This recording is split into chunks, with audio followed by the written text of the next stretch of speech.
Saber Direito desta semana, o professor Juarez Júnior traz um curso sobre direito processual administrativo. Durante as 5 aulas, ele vai abordar as fontes do direito disciplinar, a responsabilidade funcional, as sanções e transgressões disciplinares, o devido processo legal disciplinar e o julgamento e controles interno e externo do ato disciplinar. A aula 5 começa agora.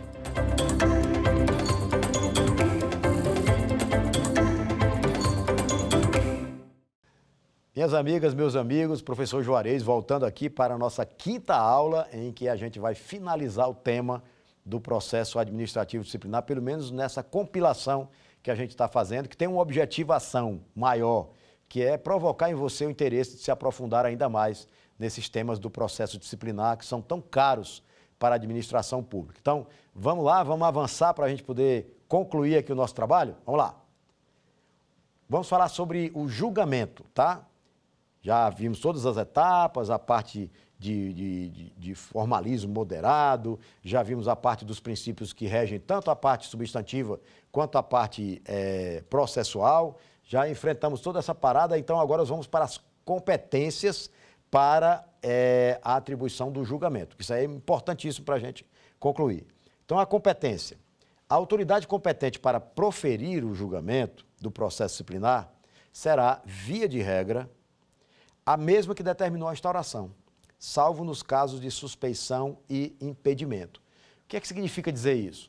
Significa o seguinte: a autoridade administrativa, ela tem a competência descrita na norma para deflagrar o processo disciplinar. Ela deflagra o processo, aquilo vai para uma comissão permanente de processo disciplinar, que, diga-se de passagem, é importante que a comissão seja permanente, para que você não tenha aquelas comissões por encomenda. Tem algumas estruturas administrativas pelo Brasil que não dispõem de comissão permanente, porque às vezes tem uma quantidade pequena de servidores e não dá para deixar alguém cativo para aquela atribuição. Então, eles têm lá os servidores, quando surge um fato, aí constitui uma comissão, e isso é uma ofensa total ao juízo natural, ao processante natural. Inclusive, o meu amigo Cláudio Rosa, que é disciplinarista, mora lá no Paraná, ele tem uma total aversão a isso. Inclusive, ele escreveu um livro, que o título do livro, você grava bem aí, chama Processo Administrativo Disciplinar e Comissões por Encomenda. É aquela comissão que ela é constituída para criar uma situação favorável ou desfavorável e satisfazer o interesse do gestor. Isso é uma coisa abominável que a gente não pode compactuar com isso aí. Então, a competência a competência da autoridade que determina a instauração, ela, via de regra, essa mesma autoridade, ela vai ser competente para julgar o processo. Mas por que eu coloquei via de regra? Porque é possível que aquela autoridade, no decorrer do processo, ou até mesmo no início desse processo, seja aferido que ele tem relação direta com o servidor, né, ou relação de afeição, ou então uma relação contrária a esse servidor, então ele fica impossibilitado de fazer o julgamento. Essa questão não é tão importante quando nós estamos trabalhando na instauração. A instauração, é possível que alguém instaure um processo disciplinar para apurar uma conduta de alguém que tem uma ligação direta com ele, né? Desde que exista a comissão permanente, porque ele vai exercer um dever, um poder de exercício compulsório. Esse poder de exercício compulsório tem que carrear para a instauração do processo, e ele não vai escolher a comissão, porque as comissões são permanentes, já está lá. Então, é possível que alguém que tem uma relação direta não seja incompetente para deflagrar o processo, mas ele jamais será competente para julgá-lo. Então, por isso que eu coloquei que, via de regra, a autoridade que determina a instauração do processo é a autoridade que julga esse processo, tá? Voltamos aqui para o prazo do julgamento, tá? O prazo do julgamento, ele não obedece exatamente à previsão normativa.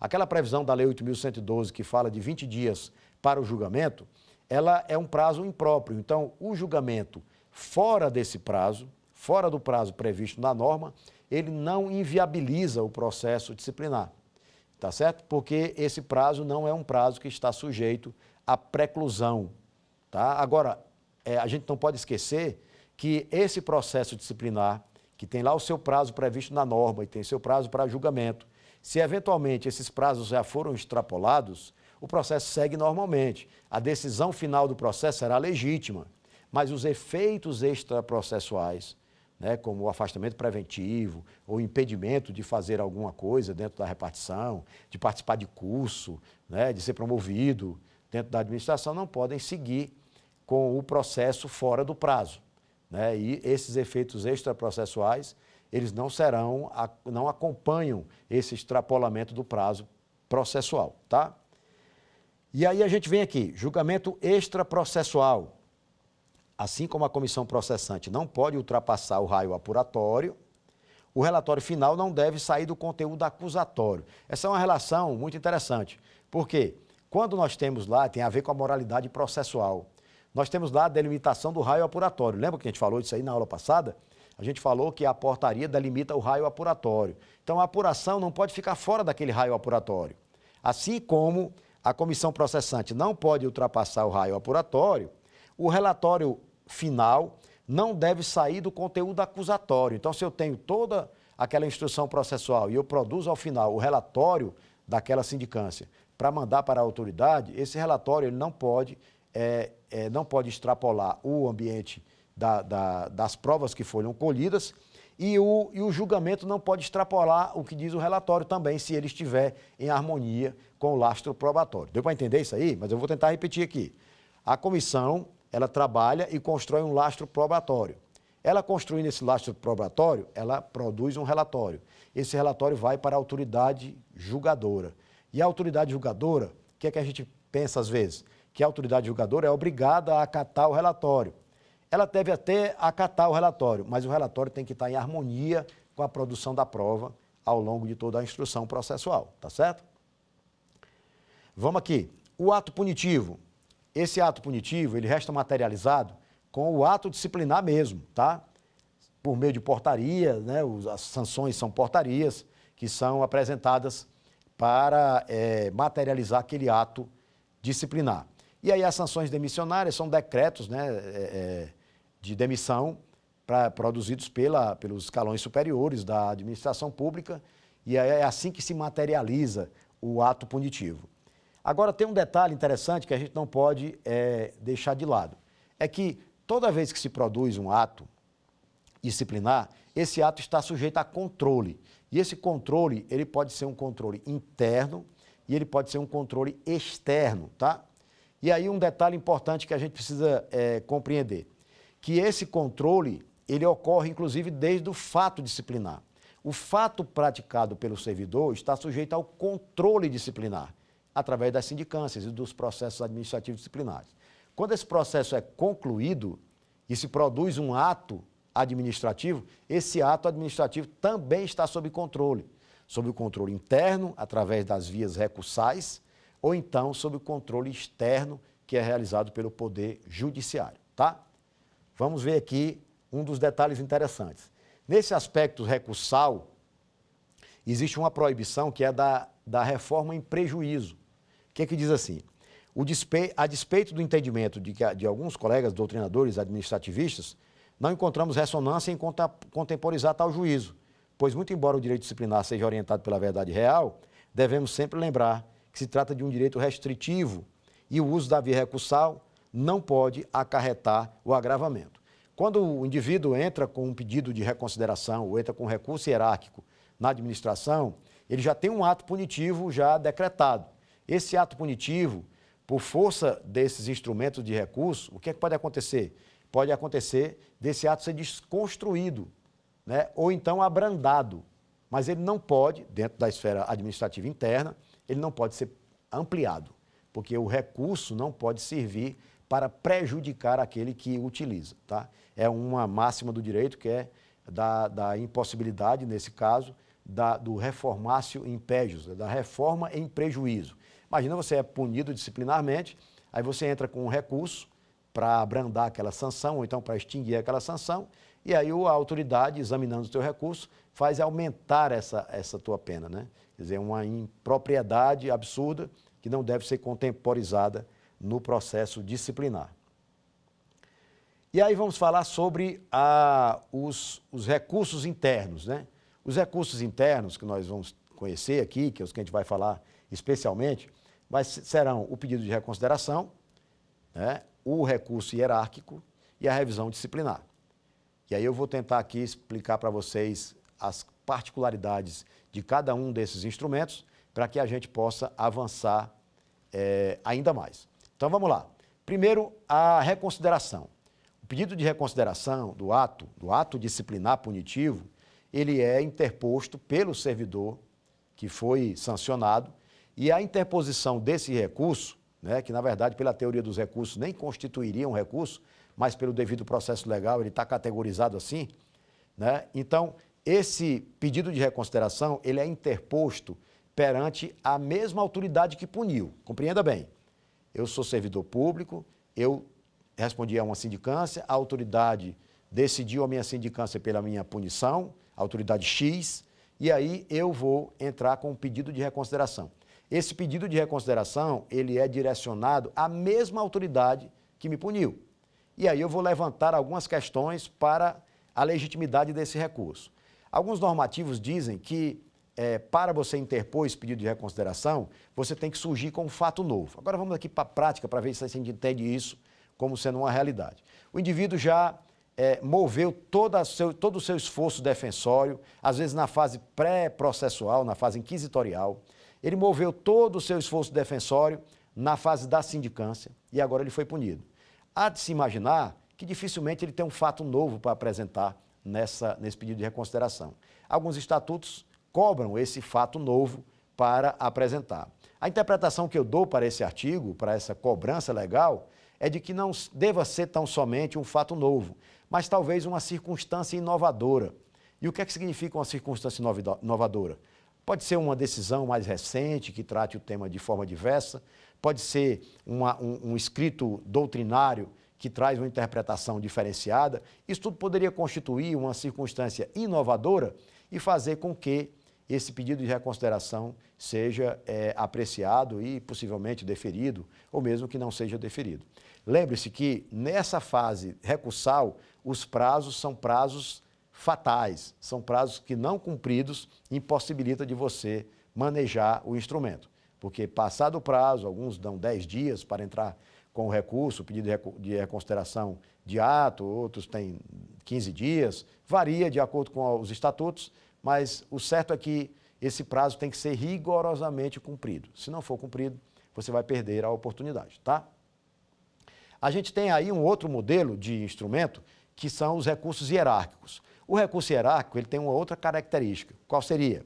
A característica do recurso hierárquico é a característica de que ele é interposto não mais à autoridade que puniu, mas uma autoridade com ascendência a esse que efetuou a punição.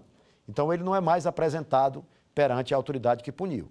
Então, se eu tenho um chefe de departamento que me puniu, eu vou apresentar o meu recurso hierárquico para o chefe desse chefe de departamento. Então, para essa autoridade acima dele é que vai analisar o recurso hierárquico. Já no recurso hierárquico, os normativos não cobram tanto nem o fato novo e muito menos a circunstância inovadora. Muitas vezes o recurso hierárquico é mais um apelo, uma súplica para que seja avaliada realmente aquela demanda que o servidor pleiteou à administração para que revisse esse tema, né? Esse conteúdo dos dois é um conteúdo muito interessante, porque ali está acontecendo a sindicabilidade interna do ato disciplinar. Ainda não estamos falando do controle externo pelo judiciário, está no ambiente interno, né, revendo algumas etapas, o que é que foi feito dentro desse processo disciplinar, para saber da regularidade, da legitimidade da sanção imposta, tá? E aí tem um outro instrumento que a gente usa, que é o instrumento da revisão disciplinar, que tem inclusive uma previsão na Lei 8.112, né, assim como os demais. Está no artigo 174, que ele diz o seguinte: o processo disciplinar poderá ser revisto a qualquer tempo, a pedido ou de ofício, quando se aduzirem fatos novos, e aí para a revisão disciplinar é preciso ter realmente fatos novos, né? Não pode ser alegar simplesmente injustiça, não legitima a instauração do processo de revisão, tá? Ou circunstâncias que suscetíveis de justificar a inocência do punido ou a inadequação da penalidade aplicada. Mas aí você tem que ter esses fatos novos para levar para ele. Uma coisa que me chama a atenção no texto dessa lei é que fala de a qualquer tempo. Esse a qualquer tempo é uma coisa muito tenebrosa, porque a qualquer tempo significa o quê? Que a administração, inclusive porque a própria lei diz que ela pode revisar de ofício, então significa que em nenhum momento essa demanda tem uma estabilidade. Há uma interpretação um pouco turva com relação ao texto dessa norma, porque essa norma coloca, tanto a pedido quanto de ofício, né, a possibilidade do a qualquer tempo. E ainda tem uma condicionante aqui que é interessante, é que naquela questão que nós analisamos, né, do reformatio impégios, de reformar em prejuízo, ela é uma verdade quando nós falamos que o pedido de reconsideração, né, a interposição de um recurso não pode produzir uma reforma em prejuízo. Mas aqui nesse texto da norma tem a possibilidade da revisão disciplinar ser de ofício, então não é pela pessoa que pediu, é pela administração. E aí a doutrina já fica questionando se era possível, no caso de ofício, haver um agravamento da pena, porque não foi o servidor que pediu a revisão. Quem pleiteou a revisão foi a própria administração. Então, é uma questão que a gente não pode deixar de analisar, porque é muito importante. E aí eu coloquei aqui uma coisa interessante com relação à constitucionalidade das normas disciplinares e a sua eficácia. E aí eu coloquei um textozinho aqui do professor Zé Armando da Costa, né, que abrindo aqui um parênteses para vocês, pesquisem sobre o professor José Armando da Costa. O professor José Armando da Costa é considerado o papa do assunto, né, nesse tema no Brasil. Né? É um professor, inclusive ele é cearense, mora lá no meu estado do Ceará, e o professor José Armando da Costa é um precursor dos escritos sobre esse tema de processo disciplinar. Tem diversos livros, dezenas de livros escritos sobre processo disciplinar. Então, todos os disciplinaristas do Brasil, eles tendem a beber nesse manancial do professor José Armando da Costa. É necessário a gente rever esses conceitos, né? Então, José Armando da Costa fala sobre um conceito que eu até já falei aqui em outras aulas, mas é importante a gente repetir, que é o conceito da massa de incidência das normas disciplinares, né? Ele diz o seguinte: a massa de incidência é aquele espectro normativo que, circunscrito aparentemente, e somente aparentemente, porque é uma questão de análise, né, a determinada norma, seja ela princípio ou regra própria mesmo, se deve ajustar por força de lógica e coerência às defecções e completudes impostas pelo ordenamento jurídico como um todo. Em resumo, isso aqui significa dizer que quando você está diante de uma norma, essa norma precisa ser compreendida dentro desse aspecto do direito como um todo, né? O direito como um todo é que vai dizer da eficácia dessa norma, exatamente, da aplicação dessa norma nos termos da sua literalidade. Porque muitas vezes a gente cumpre a legalidade, mas não necessariamente cumprindo o texto da lei. A legalidade pode decorrer do texto da lei associado às influências do direito sistêmico como um todo. E aí ele é que faz a gente ter essa compreensão. Você quer ver um exemplo? Em certa vez eu estava conversando com alguns colegas e a gente falou sobre o regime disciplinar da Marinha do Brasil, né? O regime disciplinar da Marinha do Brasil, ele tem um artigo lá que é bem interessante. Ele diz assim, ele diz que o marinheiro, para interpor um pedido de reconsideração de um ato disciplinar praticado, né, em desfavor dele, ele precisa primeiro cumprir a punição. Tá? Então, veja bem, como há uma distorção dessa norma. O que é que o militar quer, no caso específico? Qual é a intencionalidade dele em recorrer? O recurso dele é justamente para que ele não cumpra a punição. E a própria lei diz que para ele exercer esse direito de recorrer, ele precisa primeiro cumprir a punição. Então, perde completamente a lógica. E o texto literal dessa norma, ele acaba não encontrando uma ressonância constitucional para se efetivar, tá? Então, vamos lá. Vamos passar agora para o controle judicial do ato disciplinar. Esse controle judicial do ato disciplinar, eu coloquei aqui o seguinte: guardada a chamada jurisdição única do direito público, ou direito pátrio, cabe ao judiciário a palavra final nas demandas disciplinares, uma vez provocado. Isso aqui é o seguinte: cada vez que a administração produz os atos, elas estão sujeitos ao controle interno, da sindicabilidade interna, mas existe também uma sindicabilidade externa. E essa sindicabilidade externa, ela é realizada pelo Poder Judiciário. O Poder Judiciário é que realiza essa tarefa. Só que o Poder Judiciário, pela separação das funções de poder, ele não pode entrar na esfera administrativa, exatamente. Então, o que é que o Judiciário faz quando ele está exercendo esse controle jurisdicional do ato administrativo disciplinar? Ele se preocupa com os fundamentos legais da construção desse ato. O Judiciário não está olhando para o mérito construído, não. O mérito construído é uma atribuição da administração. O que o Judiciário examina nessas questões são os aspectos legais. E aí, quando se fala de aspectos legais, nós não estamos falando só de lei, nós estamos falando dos princípios também, né, dos princípios gerais do direito, que estão atuando ali naquele momento. Porque nós vimos lá em aula passada que os princípios têm uma cogência direta, embora eles não estejam positivados, embora eles não estejam escritos em lugar nenhum, mas eles existem, são compreendidos e eles precisam dessa eficácia dentro da aplicação das normas, né? Então, esse controle judicial, ele ocorre dessa forma. E aí eu escuto, às vezes, algumas observações que eu acho até interessante, mas aí quando a gente começa a conversar, até com uma linguagem bem simples, os colegas começam corregedores e até servidores públicos sem formação jurídica, conseguem compreender melhor do que se está falando, né? Então, a ideia que eu concebi para explicar essa situação de que o judiciário ele não interfere no mérito da decisão, mas sim nos aspectos legais, eu fiz uma comparação de que o mérito administrativo é um prédio, um edifício construído, esse edifício é construído. Então, vamos chamar esse edifício de mérito, tá? E esse mérito, esse edifício, ele é construído em cima de um alicerce, tem umas bases de sustentação desse alicerce, tá? E essas bases de sustentação desse alicerce são exatamente os aspectos legais que dão suporte a esse edifício. Então, quando o judiciário aprecia uma questão como essa, o que o judiciário faz? O judiciário não interfere na história do edifício, do mérito, e o judiciário vai verificar lá as fundações desse mérito, o alicerce desse mérito.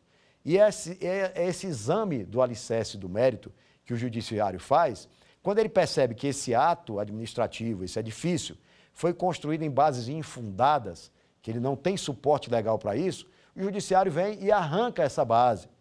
Ele retira a base legal que dava sustentação ao ato. Quando ele faz isso de retirar a sustentação, o que acontece com o prédio? O prédio vem a ruir. Por quê? Porque ele não tem mais a sustentação, que é exatamente o aspecto legal. Então, vejamos, a gente tem que entender que quando o judiciário faz isso, e aí eu estou falando via de regras, não estou falando de alguma distorção que eventualmente ocorra, estamos falando aqui da coisa certa, tá? Quando o judiciário faz esse controle, ele não está observando o mérito administrativo. Ele está observando as bases legais que construíram esse mérito administrativo e aí essa construção do mérito acaba sendo afetada porque o judiciário retira as bases legais, porque muitas vezes nem é uma simples inadequação da norma, às vezes é uma proporcionalidade, é a razoabilidade da aplicação da norma que ficou fora de sintonia, e aí o judiciário considera isso tudo um bloco normativo e ele acaba desconstruindo o mérito por essa razão, tá? E aí, controle de mérito, né, o conceito de mérito, eu coloquei aqui, constitui o elemento valorativo do ato disciplinar e está jungido, né, está preso umbilicalmente à discricionariedade administrativa, porque a maioria dos atos administrativos disciplinares, eles têm margem de judicatura, de juízo, né? Então, à exceção de faltas que têm uma implicação direta na aplicação da sanção que deve corresponder a ela, há algumas, como é o caso, por exemplo, da suspensão, tem toda essa valoração. Esta, por sua vez, lastreada pelo comando legal, né? Essa discricionariedade, ela é lastreada pelo comando legal, que eu havia dito que eu não sou discricionário porque eu quero, eu sou discricionário porque a lei me conferiu essa atribuição, conferiu essa competência, esse poder, tá? Cabe inserir nesse contexto os parâmetros do postulado da proporcionalidade em sua tridimensionalidade, que é a necessidade, a adequação e a proporcionalidade desse ato, tá certo? Então, a gente tem que ter atenção para essa temática. Além disso, tem também os contornos do princípio da razoabilidade. Eu coloquei aqui que a sindicabilidade do ato disciplinar ela resulta do devido processo legal e indica a possibilidade de apreciação interna e externa dos atos disciplinares, podendo dela extrair-se um resultado que confirme, né, ou extinga a medida disciplinar. Né? Um detalhe interessante com relação a essa apreciação interna ou externa do ato disciplinar, né? A apreciação externa, ela não carece de um exaurimento ou que o servidor tenha que percorrer os caminhos do pedido de reconsideração de ato ou do recurso hierárquico ou da revisão disciplinar para ingressar em juízo. Ele pode ir direto ao judiciário e aí já tratar diretamente a demanda no judiciário, porque a própria Constituição já diz que não se pode afastar da apreciação do judiciário qualquer que seja o tema, né? Então, a gente não pode deixar isso de lado. Mandado de segurança é um dos instrumentos utilizados nesse controle externo do ato disciplinar. Controle externo que é feito pelo judiciário. Mandado de segurança é um instrumento, a ação ordinária é outra. Mandado de segurança, a gente sabe que é aquele instrumento, aquele remédio que tem amparo na Constituição Federal, que serve para proteger um direito líquido e certo, né? Então, quando você não tem que produzir provas nenhuma, está lá bem identificado ali, né, o erro de inadequação legal para aquela temática, a medida adequada é o mandado de segurança. Quando você tem que produzir provas ainda, quando você tem que avançar nessas provas e tudo, aí o instrumento adequado é a ação ordinária, porque aí tem toda a produção de provas e tudo mais para se tratar esse tema. E a ação reintegratória é aquela que ocorre quando o indivíduo foi demitido já, quando ele está fora do serviço público, e aí ele entra com ação para pontuar tudo o que aconteceu e o judiciário oferecer para ele uma decisão que faça tornar sem efeito o ato de demissão dele e ele volte para a instituição que ele havia trabalhado, ok? E aí, para tratar sobre esse tema das nulidades, eu estou aqui com mais uma obra do meu amigo professor Sandro Lúcio Desan, né, para mostrar para vocês, e essa obra trata justamente das nulidades no processo administrativo. Essas nulidades, elas estão, a lei da jurisprudência, da doutrina, elas já trazem uma conceituação específica para a gente. Então, veja bem, quando você está tratando de nulidades, é importante que a gente tenha a definição correta do alcance dessas nulidades, quais são os efeitos que elas produzem para frente, o que é que elas retroagem, né, o que é que elas fazem com que aqueles atos administrativos sejam questionados nos seus efeitos e tudo aquilo que ele vem produzindo. Então, o tema das nulidades é um tema importantíssimo. Toda vez que a comissão está trabalhando um processo disciplinar, ela precisa ficar atenta para que as atividades que ela produz não sejam desconstruídas lá no judiciário ou mesmo nos controles disciplinares internos. Então, está aqui do professor Sandro Desan, nulidades no processo administrativo disciplinar à luz das teorias gerais do processo e do ato administrativo. Isso aqui é importante a gente não perder de vista essa conceituação. Então, mais aproximando aqui do nosso final, eu vou conversar com vocês sobre algumas súmulas, né, que o STF instituiu, que tratam dessa temática do processo disciplinar como um todo, assim, já indo caminhando aqui para uma recapitulação daqueles temas, né? A súmula 18, que são súmulas bem antigas, né, mas elas estão ainda bem atuais em termos de interpretação, que diz que pela falta residual, não compreendida na absolvição pelo juízo criminal, é inadmissível a punição administrativa do servidor público. Isso aqui é um tema lá de quando a gente estava falando de tríplice responsabilidade. Vou voltar à leitura. Pela falta residual não compreendida na absolvição pelo juízo criminal, o que é que significa isso? O servidor está respondendo a um processo penal e está respondendo a um processo disciplinar, pelaquela mesma conduta, que é ofensiva ao bloco de penalidade e é ofensiva ao Estatuto do Servidor. E aí o que acontece? Ele é absolvido. No juízo criminal, ele é absolvido. Essa absolvição no juízo criminal, quando ela se comunica com a instância disciplinar, é possível que existam condutas residuais ao núcleo duro dessa conduta principal, né? O servidor praticou um crime e esse crime tem uma tipificação administrativa disciplinar. O judiciário chega e diz que não há crime, porque há uma negativa de autoria ou negativa de materialidade. Aí ele manda para a administração dizendo que o processo lá foi extinto por negativa de autoria. Aí a administração aqui não pode simplesmente extinguir o processo, não. Ela tem que verificar se não existe alguma conduta residual. Vamos, por exemplo, um servidor do SAMU, ele é condutor de ambulância e ele tem que trabalhar numa determinada área de Brasília. E aí há uma denúncia de que numa área diferente, do outro lado de Brasília, esse servidor teria se envolvido numa extorsão e tudo mais. Isso virou processo criminal. Só que lá no processo criminal ficou comprovado que não foi ele. Não foi ele que participou dessa extorsão, não tem nada a ver com a extorsão. Mas só que ficou comprovado também na administração que ele estava na outra banda de Fortaleza.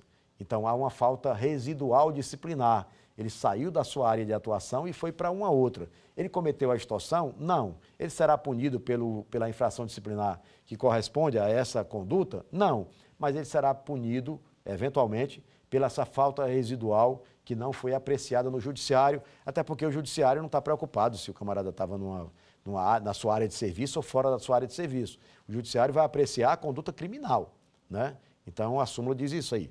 Pela falta residual, não compreendida na absolvição pelo juízo criminal, é admissível a punição administrativa do servidor público. Outra súmula 19, que a gente falou bastante dela aqui, fala que é inadmissível segunda punição do servidor público baseada no mesmo processo em que se fundou a primeira. Isso aqui tem a ver com aquela história do bis in idem, né? É importante a gente não lembrar disso, né?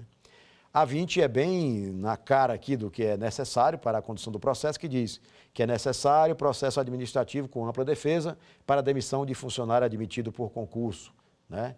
Todo aquele que é admitido em concurso público, ele só pode ser desligado do serviço público se ele responder a um processo administrativo disciplinar. Sem esse processo, esse desligamento é ilegítimo, não pode acontecer.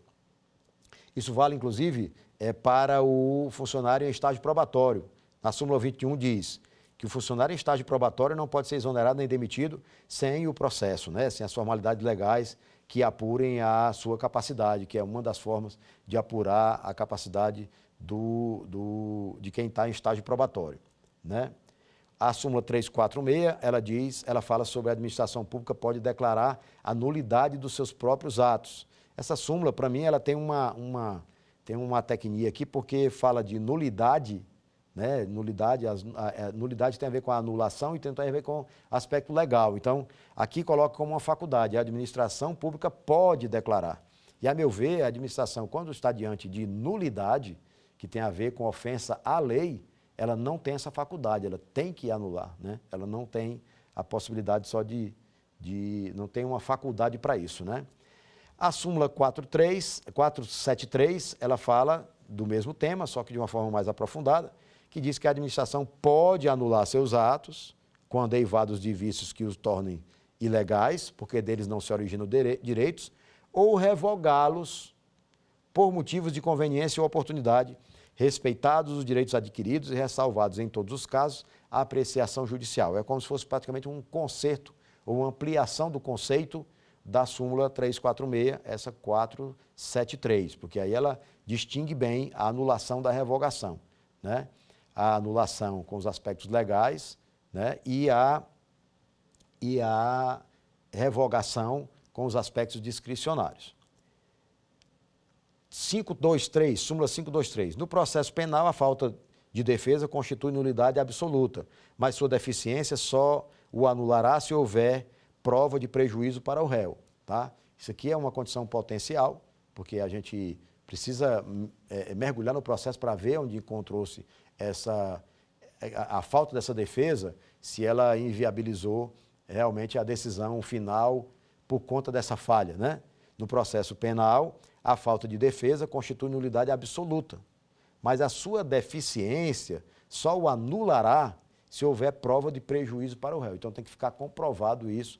Isso está na súmula 523, que se aplica também ao processo disciplinar. Ela tem um destinatário aqui que é o processo penal, mas ela também se aplica ao processo disciplinar. E aí, com esse resumão que a gente fez aqui agora, pelo menos desse capítulo, né, dessa aula, da última aula nossa, né, eu vou chamar você agora para a gente ver agora o nosso quiz, o nosso último quiz. Vamos lá?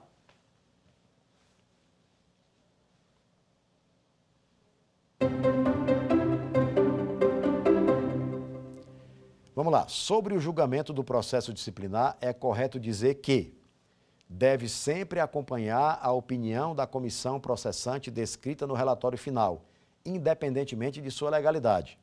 A letra B fala o seguinte: o julgamento realizado fora do prazo não invalida o processo, tampouco a eficácia de seus efeitos. A letra C fala: o julgamento não carece de fundamentação. A letra D diz: o julgamento é mera formalidade vazia e pode ser dispensado. Vamos comentar cada um deles aqui para ver se a gente chega aqui à conclusão de o que qual a resposta mais acertada. Vamos lá. Letra A diz, vou repetir, deve sempre acompanhar a opinião da comissão processante descrita no relatório final. Isso é uma condição que precisa ser avaliada a partir do que é produzido. Veja o final da frase, independentemente de sua legalidade. Opa, quer dizer que, mesmo sendo ilegal, a comissão processante, o julgador deve acompanhar o que a comissão processante produziu no relatório? Não me parece ser uma boa opção. Vamos lá, a letra B. O julgamento realizado fora do prazo não invalida o processo, tampouco a eficácia de seus efeitos. A gente tratou sobre isso, que como não há preclusão no processo disciplinar, é possível que o processo seja legitimado ao final da sua instrução processual mesmo, quando há extrapolamento desse prazo. Então, é uma questão que a gente vai deixar aqui em stand-by, pode ser que seja ela. Letra C. O julgamento não carece de fundamentação. Isso, em qualquer área da vida da gente, é interessante. Até para você explicar uma coisa para um filho seu, para você aplicar uma sanção disciplinar dentro do seu ambiente familiar, você tem que explicar, tem que fundamentar por que está acontecendo isso. Você vai acontecer isso com você por isso.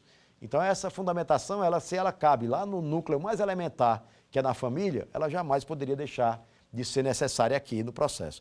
Então, o julgamento não carece de fundamentação? Não me parece ser um bom caminho. Letra D. O julgamento é mera formalidade vazia e pode ser dispensado. Olha, se o finalismo desse processo disciplinar é a produção de um ato administrativo e o ato administrativo disciplinar é o resultado desse julgamento, você não tem como chegar a esse ato administrativo sem passar pelo julgamento, também não me parece ser uma opção interessante. Vamos ver qual é a resposta certa? A resposta certa é o julgamento realizado fora do prazo não invalida o processo, tampouco a eficácia dos seus efeitos, tá? Lembrando que essa resposta, ela também nos remete à ideia de que o processo, mesmo depois do seu prazo, como está dizendo aqui na opção, ele não invalida o processo e nem os resultados do processo, tá? Mas os efeitos extraprocessuais não devem acompanhar a sequência processual quando você já finalizou o prazo previsto na norma, tá? Então vamos lá para o nosso próximo quiz, vamos lá.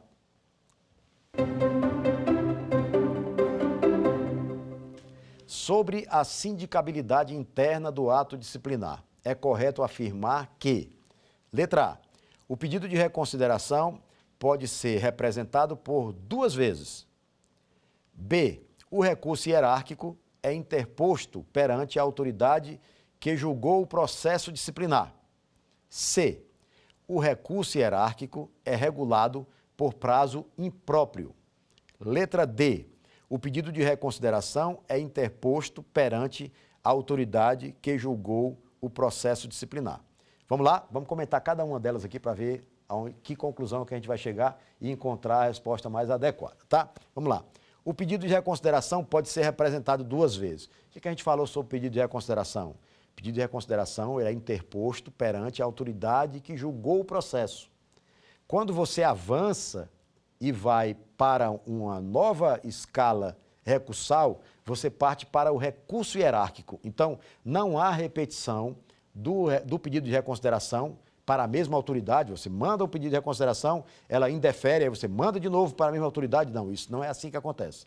Uma vez indeferido o pedido de reconsideração, inicia-se a contagem de prazo. Assim que você tiver a devolutiva disso, de forma oficial, quando você tem a devolutiva da improcedência, né, do seu indeferimento do seu pedido de reconsideração, aí, naquele momento, começa a contar o prazo para a interposição do recurso hierárquico. Então, pedido de reconsideração pode ser reapresentado 2 vezes, não me parece ser um bom caminho, porque nós temos aí um recurso depois dele, que é logo acessado pelo servidor.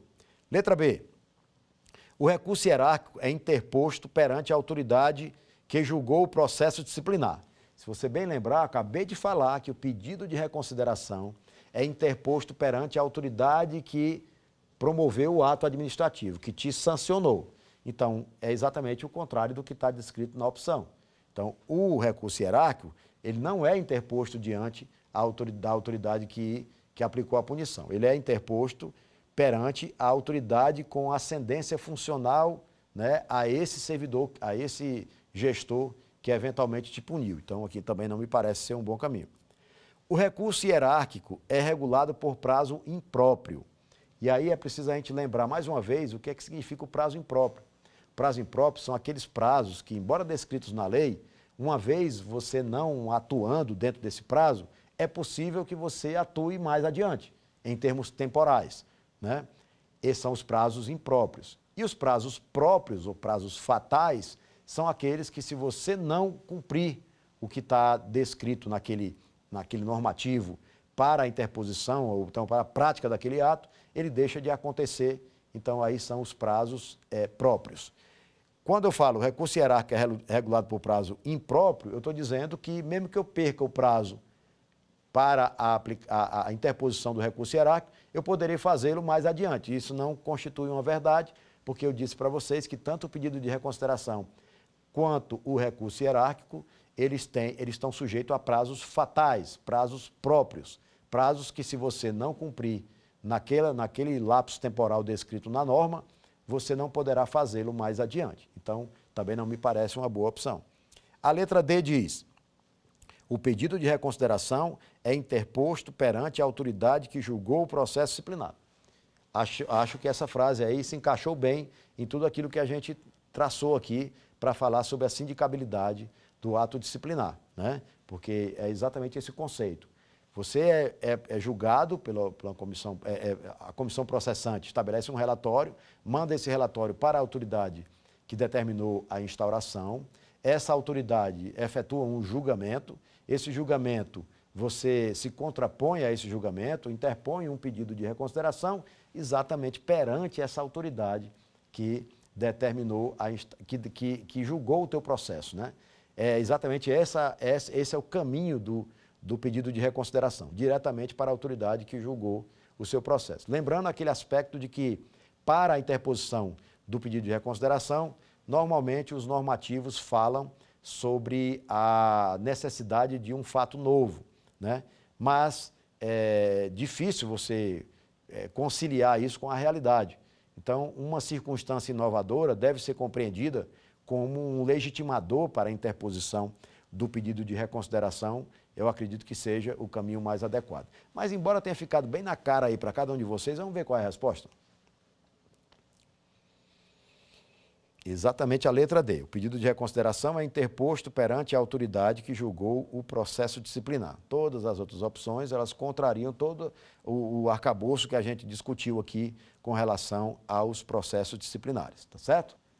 Vamos agora observar o que é que nos diz aqui o próximo quiz. Vamos lá?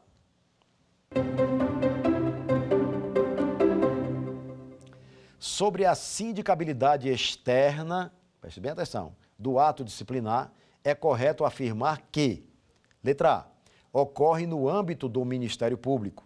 Letra B, ocorre somente quando esgotadas as apreciações administrativas. Letra C, pode ocorrer ainda na fase processual. Letra D, pode exercer controle do mérito decisório administrativo. Vamos comentar isso aqui?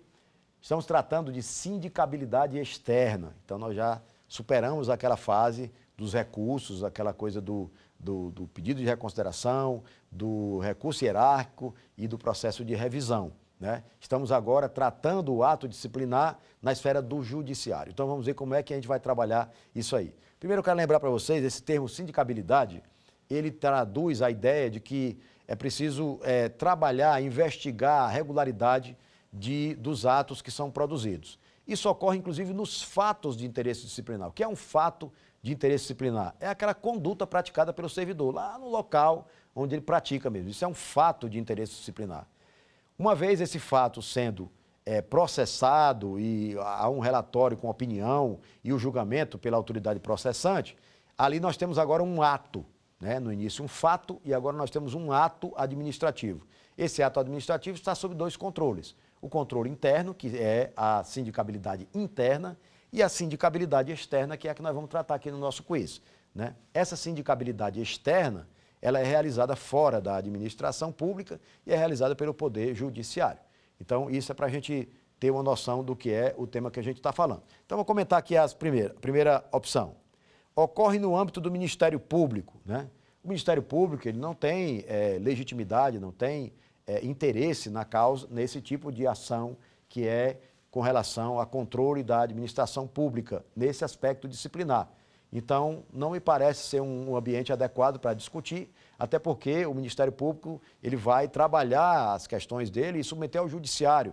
Então, a questão é decidida no Poder Judiciário, não é do âmbito do Ministério Público, sequer passa por esse poder de apreciação que tem o Ministério Público, sequer passa por lá.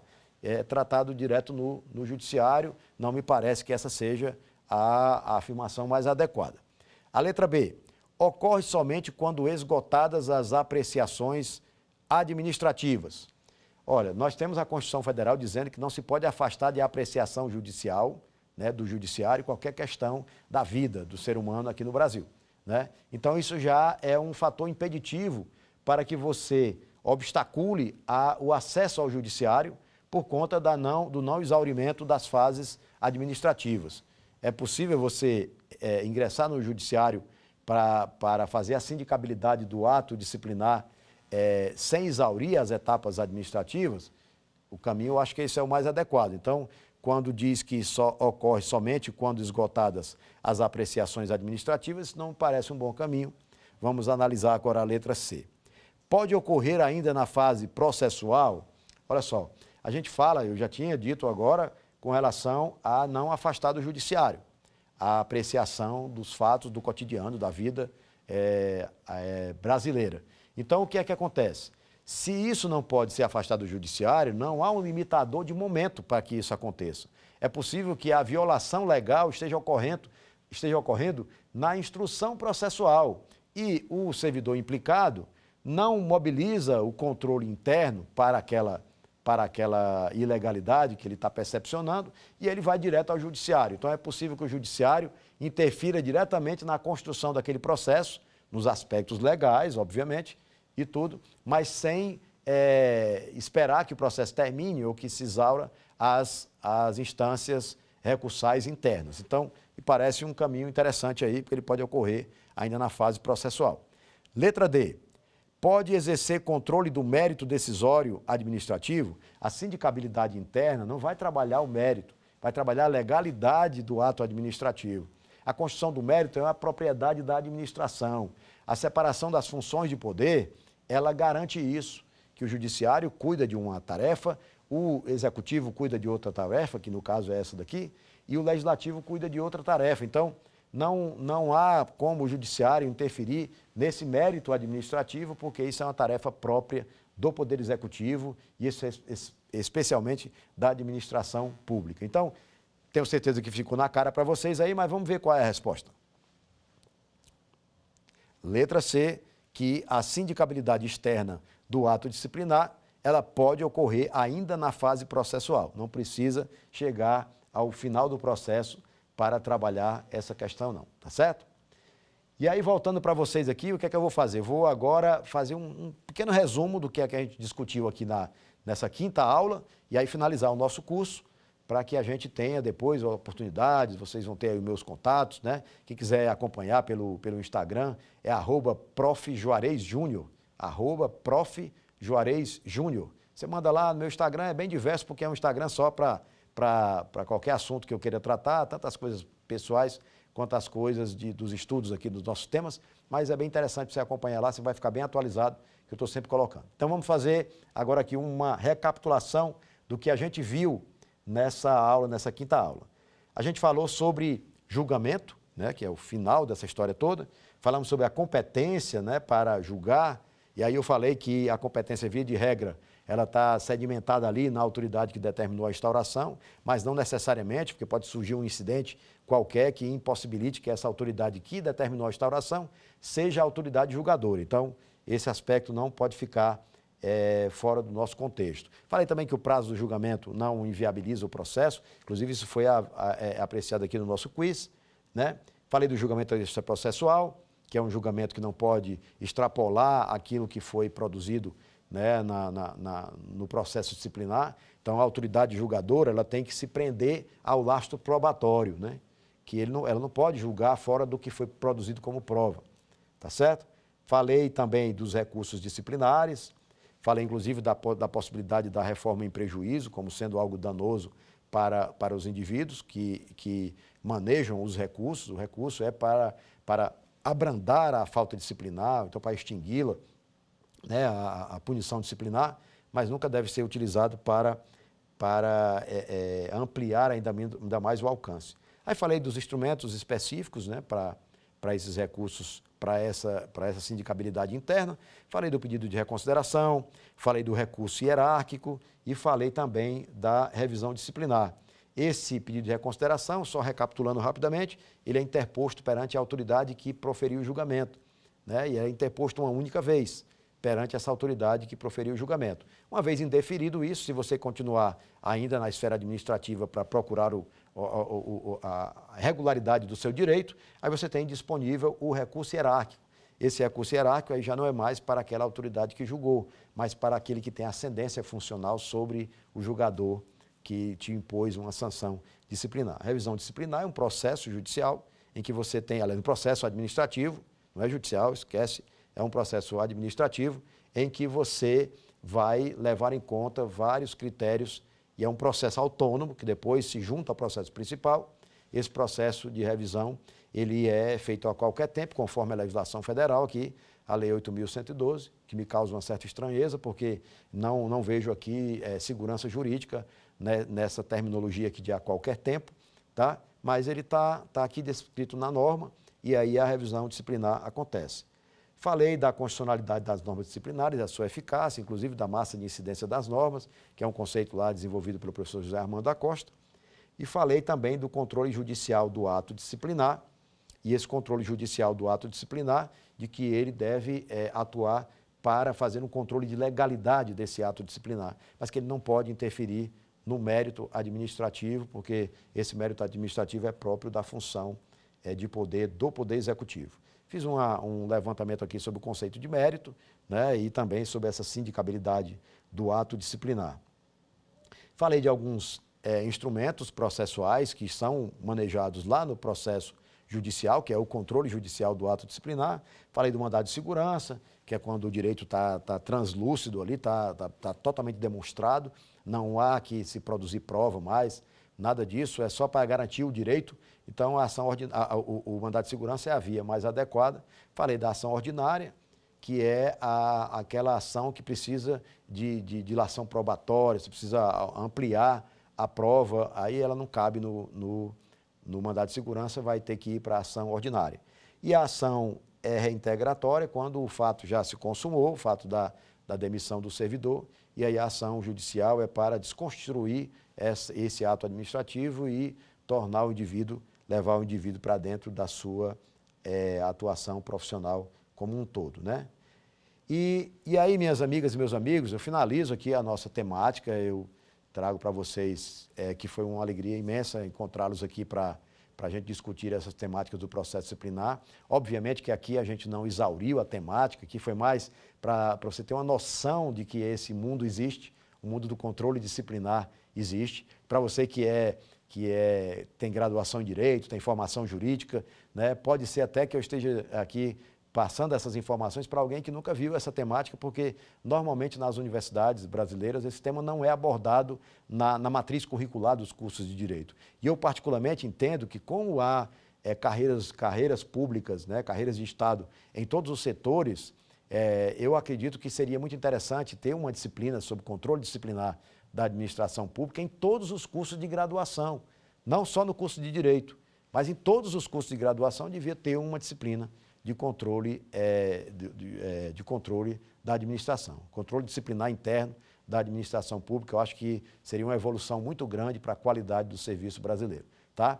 Então, eu agradeço demais a atenção de vocês e eu espero encontrá-los aí em outros momentos, em eventos pelo Brasil, ou então em outras aulas que a gente venha gravar aqui na TV Justiça, no Saber Direito ou em outros programas. Tá certo? Um grande abraço para todos vocês.